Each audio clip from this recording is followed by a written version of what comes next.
I've always thought they slammed it down for as Jim Sinclair would say to you, MOPE, MOPE, management of perception economics, where they're trying to manage the perception of how bad things are really getting. And if the market's tanking, does the perception of accelerating gold hurt the equation? And the answer would probably be yes. And so you get the big banks that come in and slam it down. But that's when the markets reach a real breaking point, will they slam the price of silver and gold down? Maybe. The theory that all the talking heads say is that, you know, when there are margin calls, people that are margin sell the winners, and they'll sell their gold and silver and to come up with liquidity. I've always thought they slammed it down for as Jim Sinclair would say to you, MOPE, MOPE, management of perception economics, where they're trying to manage the perception of how bad things are really getting. And if the market's tanking, does the perception of accelerating gold hurt the equation? And the answer would probably be yes. And so you get the big banks that come in and slam it down. But that's just another buying opportunity for big money to say, great, we'll stand for delivery on the other side of that. And when that happens, you're taking a gamble, especially if it's a naked slam where you don't have metal standing behind it.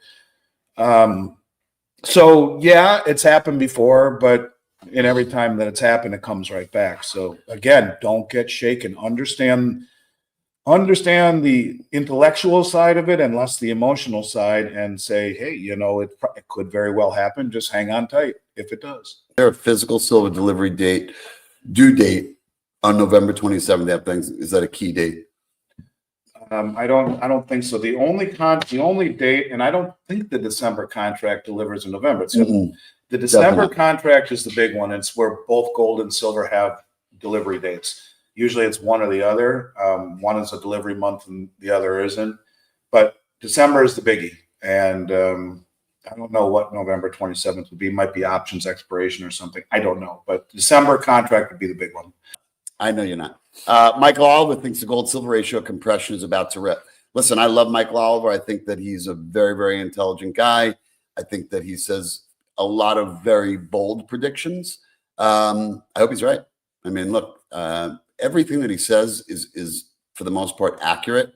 Very similar to Andy. I just don't think Andy, you know, as you guys know, he doesn't really go out on a limb with numbers. I don't certainly not in time. I think in terms of probabilities, and just because something is going to happen doesn't mean it's imminently going to happen. And so I think I look at a big picture and say I'm absolutely certain that we will see prices higher, but is it going to be imminent? Don't know. The world is very variable, very fluid. We don't want imminent. You don't want imminent. It's so much healthier for a market to move incrementally higher.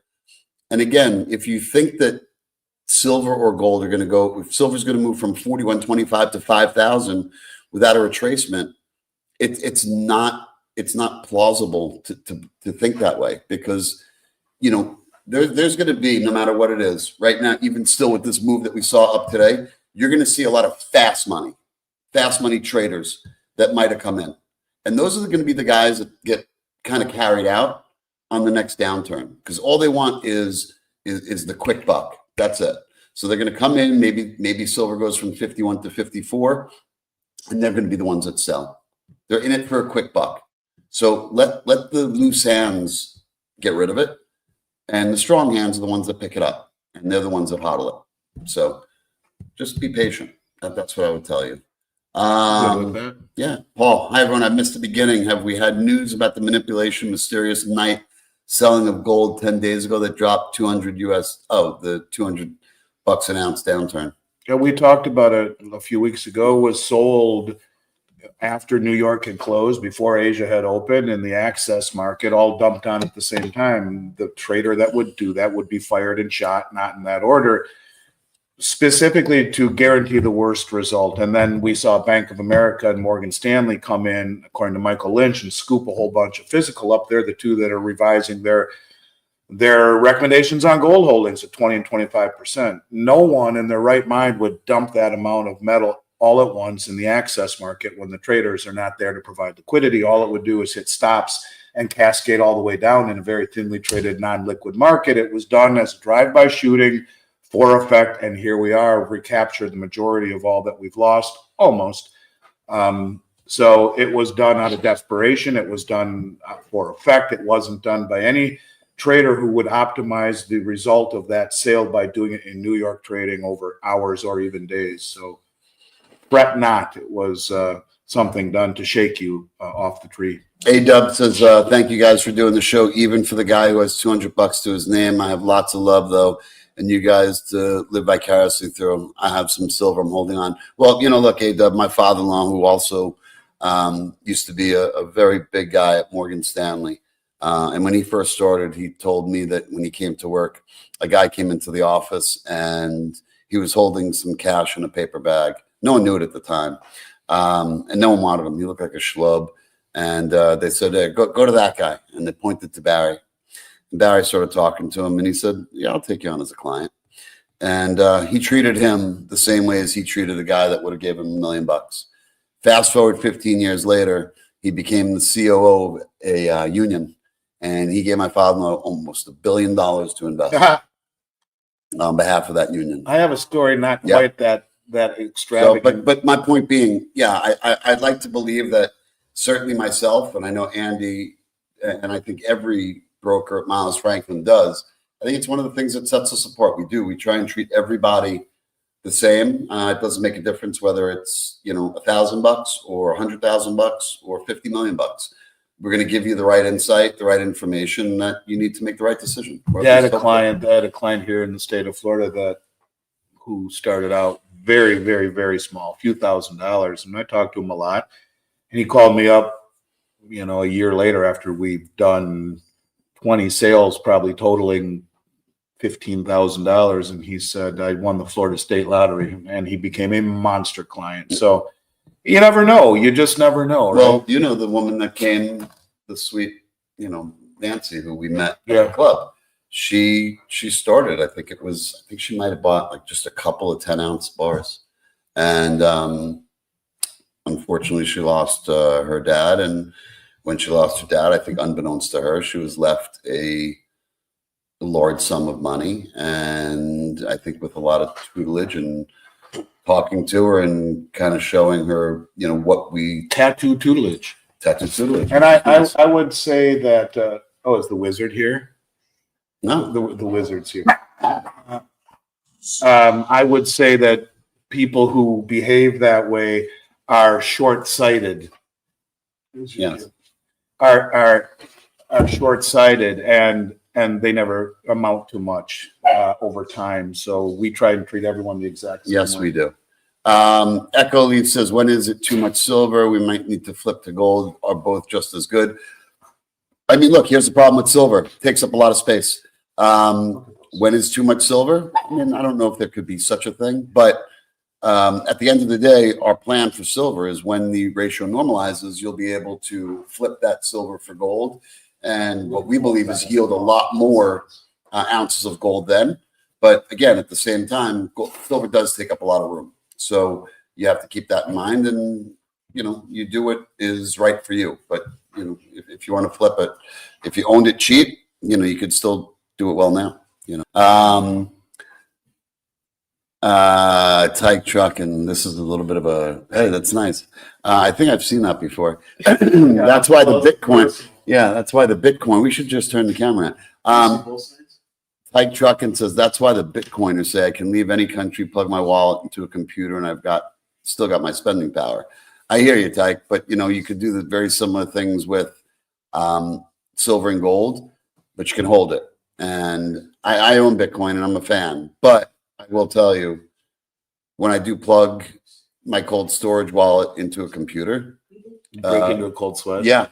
You know, when it's $5,000 a coin and I had, you know, whatever I had, it doesn't mean, not that it doesn't mean anything, but the palpitations you get for $15,000 and the palpitations you get for almost $500,000. I'm not going to smile again. I feel bad that I laughed at you last time, so I won't do it. Oh, because I got, I will. By the way, who does that? Who laughs at somebody who got pirated for $45,000? This guy does.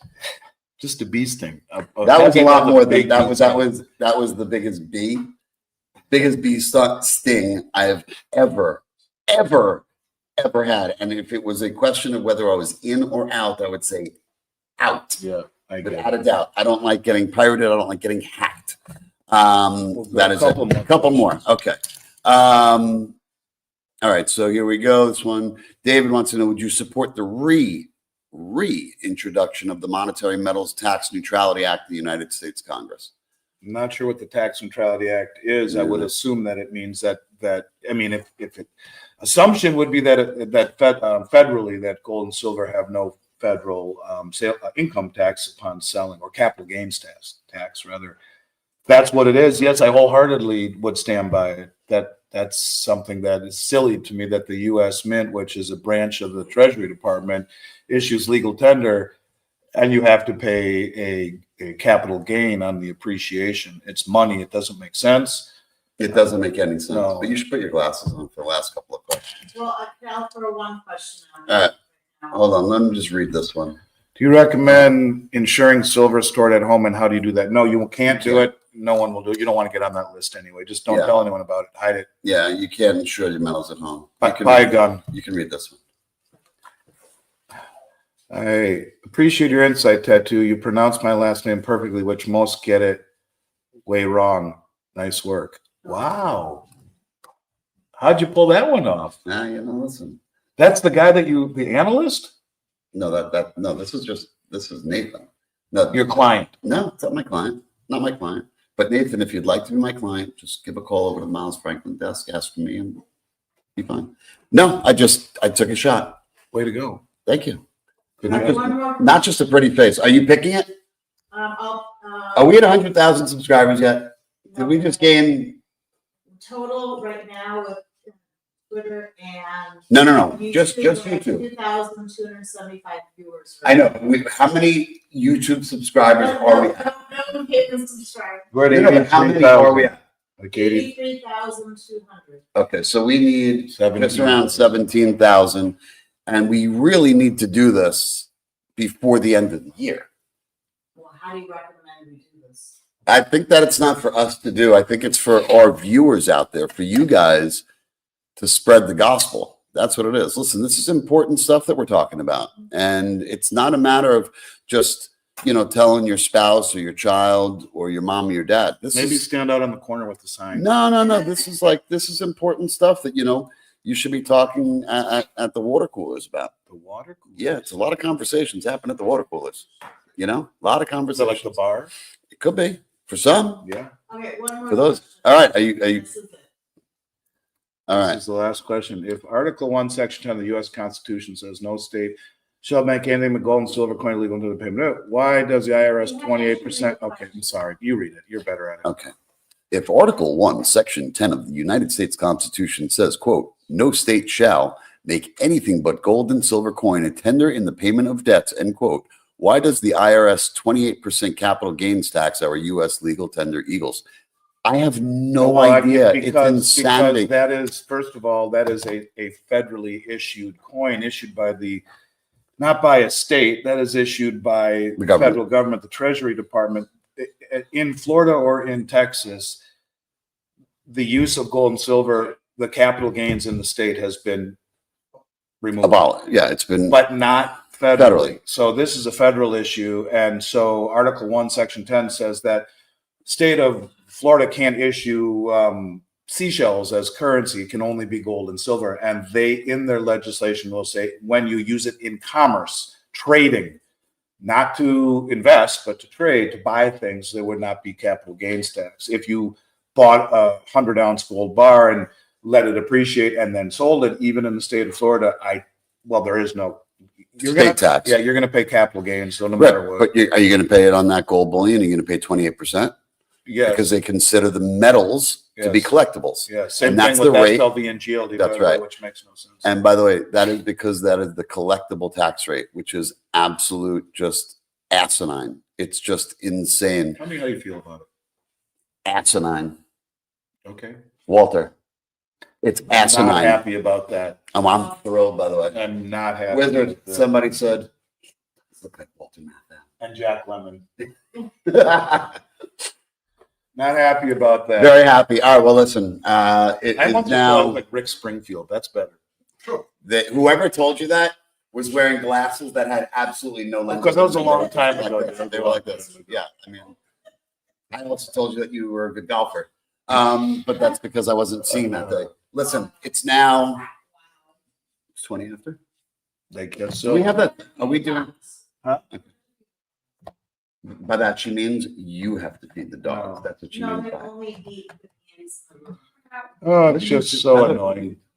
It's just so annoying, man. Everyone wants a piece of me. I just want to relax. And all I want to do is leave you right now. I know. I know. But listen, I appreciate it. 17,000 new subscribers we need by year end. We are going to do something massive for you guys. I promise you. Coming out of your holdings? I will. I'll give something out. Yeah. I'll give something. Something good. We'll let you know. We are next going to week do what it something is. good. So tell your friends, tell your family, subscribe, smash that like button. We will be back a week from today. We have Friendsgiving on Wednesday. We will be back on Monday. Next Monday is not the week of Thanksgiving. It's 2 weeks, correct? Don't know. I'm pretty sure. But we'll be back next week for sure. And 2 and 2 is Chuck Williams. Yes, 2 and 2. We will be back. I appreciate you spending the time with us tonight. And you Again. can't work. And what? Maybe next week. What was it? Can I play the guitar?